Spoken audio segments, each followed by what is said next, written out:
We are located at the Twin Lakes Golf Course in Fairfax County off of Clifton Road, and we're here to talk about water conservation, and we're going to do so by speaking about the weather station that was funded and installed here at the golf course.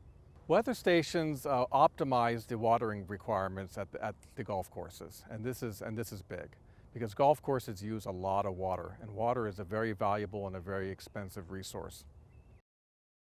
We have 36 holes here, and it's the largest facility in Fairfax County, so it makes sense to have the weather station here to have the largest impact.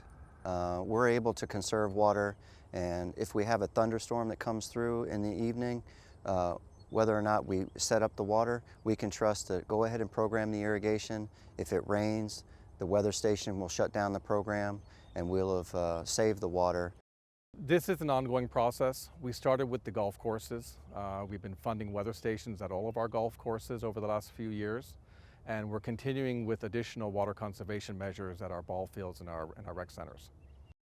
You're looking at an upfront capital cost of about $8,000 per weather station. We have weather stations installed at all of our golf courses. On average, these weather stations save the county 10 to 20 million gallons of water per year at each of the golf courses, and that translates to about $50,000. Return on investment, less than a year.